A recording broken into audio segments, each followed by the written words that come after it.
Hast du dich auch schon mal gefragt, warum gekaufte Pflanzenmilch oft besser schmeckt als selbstgemachte? Bei mir war es tatsächlich so, denn ich fand die selbstgemachte erst einmal noch so ein bisschen langweilig und dann ist mir da was aufgefallen auf den Verpackungen im Supermarkt. Und ich zeige dir heute, wie du das auch selber machen kannst. Ich habe hier Weizenkörner, die ich 12 Stunden lang einmal in Wasser einweiche. Ich habe jetzt hier ein Sprossenglas genommen, du kannst aber auch ein ganz normales Einwegglas nehmen.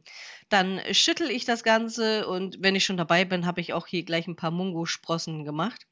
Dann kannst du über das Sieb im Deckel einfach das Wasser ablassen, auf den Kopf stellen und, nach den nächsten 12 Stunden gibst du einfach über das Sieb wieder Wasser hinein, schüttet es kurz durch und lässt das Wasser dann wieder raus, um es dann wieder auf den Kopf zu stellen. So funktioniert das mit den Sprossen tatsächlich am einfachsten. Ihr könnt, wie gesagt, halt auch ein ganz normales Gurkenglas nehmen und das dann eben über ein Sieb abschütten.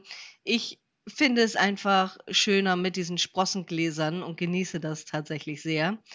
Und auch hier wieder eingeweicht und abgegossen. Super einfach. Ihr braucht ungefähr 2 bis 3 Tage in der Regel bei Zimmertemperatur. Und die Keimlinge sollten etwa 1 bis 2 Millimeter lang sein. Dann sind die Enzyme, vor allem die Amylasen, am aktivsten. Zu lange sollte man es nicht keimen lassen. Ich habe es hier vielleicht auch ein bisschen übertrieben, aber die Pflanzenmilch, das kann ich euch sagen, die ist richtig lecker geworden. Wenn ihr es zu lange macht, nimmt die Enzymaktivität wieder ab und geht eher in Richtung Grünpflanze. Da haben wir jetzt aber tatsächlich noch Glück gehabt. Ich war mir auch am Anfang nicht sicher. Das Ganze wird jetzt getrocknet. Das könnt ihr im Dörrautomaten machen.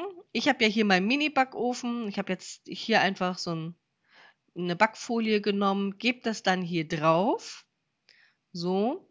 Ich habe das vorher nicht noch mal gespült. Das habe ich ja bei meinem Backmalz sonst früher mal gemacht, dass ich, bevor ich das dann getrocknet habe, es sicherheitshalber noch mal gespült habe. Dann braucht ihr aber wirklich wesentlich länger, um das Ganze zu trocknen. Deswegen habe ich geguckt, als es dann Zeit war, das zu trocknen, dass ich das dann nicht wieder mit Wasser in Berührung gekommen ist. So. Ich verteile das Ganze jetzt hier und dann schonend bei circa 40 bis 50 Grad trocknen.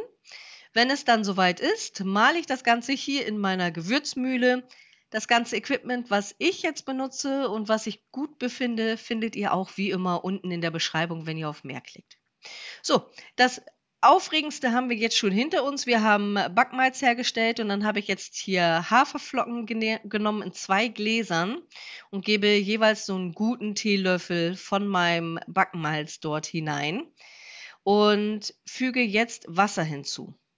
Ich wollte nicht das ganze Wasser verwenden, habe nur einen Teil genommen und das restliche Wasser, was dann zu dem jeweiligen Glas gehört, habe ich dann einfach in einem anderen dazugefüllt, damit ich da nicht durcheinander komme. Das kann passieren, denn wir testen jetzt etwas aus. Das Ganze fermentiert jetzt. Das sind wirklich nur Haferflocken, Wasser und das Backmalz. Kein Salz, kein Zucker, einfach so ein bisschen die Natur. Und das mache ich bei beiden Gläsern und das eine werde ich dann nach 12 Stunden ausprobieren und das andere nach 24 Stunden. Und dann wollte ich einfach wissen, gibt es denn da einen Unterschied? Was schmeckt besser? Und das lohnt sich tatsächlich, das wirklich mal auszuprobieren. Und damit ihr das nicht machen müsst, teste ich das einfach für euch. Und wenn euch solche Videos gefallen und ihr mehr davon haben wollt, abonniert gerne kostenfrei meinen Kanal, gebt mir einen Daumen hoch und teilt die Videos, damit auch andere sehen, wie lecker Fermentation zu Hause ist und wie toll man damit kochen und backen kann. So, das Ganze einmal kurz durchrühren, damit wir auch keine falschen Mikroorganismen hier heranzüchten. Aber bei 24 Stunden passiert da eigentlich tatsächlich nichts. So, und weil das jetzt das Gleiche ist, habe ich auch den gleichen Löffel genommen. Normalerweise hätte ich jetzt auch unterschiedliche Löffel sonst verwenden können. Auch hier nochmal Deckel drauf. Das linke kommt jetzt erstmal zur Seite. Wir werden jetzt nach den ersten 12 Stunden uns dem ersten Glas widmen. Ich habe euch ja kürzlich meinen Milky Pflanzenmilchautomaten gezeigt. Den werde ich jetzt hier gleich wieder einsetzen. Ihr könnt das Ganze auch in einem Smoothie Maker oder in einem herkömmlichen Mixer machen. Ich wollte es jetzt damit ausprobieren und dann war ich ein bisschen unschlüssig. Nehme ich als Flüssigkeit die Flüssigkeit von der Fermentation, weil das ja auch besser für meinen Darm ist und für meine Gesundheit, oder nehme ich frisches Leitungswasser? Ich habe mich für Ersteres entschieden, denn ich möchte mir ja auch was Gutes tun. Wer sich da unsicher ist oder ein bisschen ängstlich, der kann natürlich auch frisches Leitungswasser verwenden. Ich persönlich habe kein Problem damit, da jetzt das Fermentationswasser zu nehmen. So, noch 2, 3 Datteln kommen damit hinzu, wie bei einer normalen Pflanzenmilch auch noch eine Prise Salz und ein wenig Pflanzenöl. Das Ganze wollte ich wirklich nachempfinden, wie das Rezept da im Supermarkt auch ist. Also ich habe da ordentlich hier rumgetüftelt. Dann habe ich ja noch das Wasser aus dem kleinen Wegglas. Das noch muss, das muss noch mit hinzu. Zack, das hätte ich nämlich fast vergessen. Und dann können wir schon loslegen. Deckel drauf, anschalten, zack, Start. Und dann ist es bei der Milky-Maschine so, dass der 3 Durchläufe immer automatisch macht. Hier war der ein bisschen fest. Ich hatte die Datteln an der Luft stehen, die waren ein bisschen hart. Aber die Maschine hat das gut hinbekommen. So, schon fertig, also können wir hier weitermachen. Und ich kann euch wirklich sagen, es hat sich gelohnt, dieses Experiment zu machen.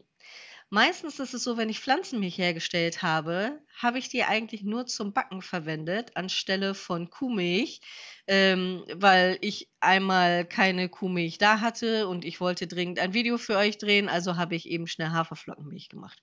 Da habe ich dann auch nicht den Aufwand betrieben, da irgendwie Datteln hinzuzumachen, wirklich nur Haferflocken, Wasser und dann habe ich das als Milchersatz genommen.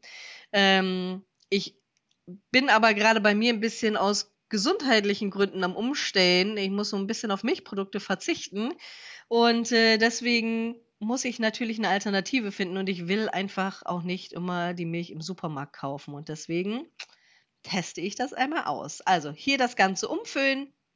Wer möchte, kann den Trest dann noch absieben. Hier, der ist ein bisschen flüssig, das ist aber nicht schlimm. Entweder direkt ins Müsli geben, in den Pfannkuchenteig oder in den Brotteig oder ihr siebt es hier noch ein bisschen ab. Ich habe das Ganze dann im Kühlschrank gelagert und dann auch schnellstmöglich verbraucht und hier die restliche Flüssigkeit ist dann auch noch in die Flasche gewandert. Das ist jetzt das Ergebnis nach den 12 Stunden. Es ist wirklich schön cremig geworden, ganz angenehm. Und ich muss aber sagen, nach dem Geschmackstest war es sehr getreidelastig. Da bin ich jetzt mal gespannt, wie das nach 24 Stunden ist. Und da könnt ihr schon erkennen, da schwimmen Haferflocken oben. Also da war die Fermentation wirklich schon ordentlich am Gange und es schäumt auch wirklich stark. Also dafür, dass wir da keinen Zucker, nichts hinzugegeben haben. Da kann man sagen, die Haferflocken haben da ordentlich Futter für die Mikroorganismen abgegeben. Und auch hier werde ich das wieder mit meiner Milky-Maschine machen. Ich habe gedacht, das wäre jetzt einfacher, das nicht in diesem Plastikbehälter zu machen, sondern in meiner Müslischüssel. Ist ein bisschen knapp geworden, aber es ging dann noch. So. Das Witzige ist, wenn ich solche Sachen so ausprobiere, ohne das zu drehen, dann stelle ich mich da nicht so ungeschickt an. Aber sobald die Kamera an ist, bin ich da manchmal so ein bisschen tollpatschig unterwegs, weil ich das auch schön für euch zeigen möchte. Es ist so ein bisschen gediegen. Auch hier kommt wieder Salz hinzu, ein bisschen Pflanzenöl und natürlich dann wieder Datteln. Und da geht auch hier wieder der Deckel drauf. Zack, verschließen. Na, jetzt aber so, die Flüssigkeit kommt hier natürlich wieder hinzu. Ich sag ja, da stelle ich mich so ein bisschen tollpatschig an. Hier kommt das jetzt rein. Ich hätte das ganz anders machen können. So, das Wasser habe ich auch noch hinzugegeben und das ist jetzt das Ergebnis von den 24 Stunden. So von der Optik kann man da keinen großen Unterschied erkennen. Es war zum Schluss so ein bisschen schäumiger, fand ich. Und geschmacklich kann ich euch sagen, war das die bessere Milch. Die war richtig lecker und hat nicht so nach Getreide geschmeckt. In diesen Videos sehen wir uns wieder und ich freue mich schon sehr auf euch und sende euch liebe Grüße, eure Emma.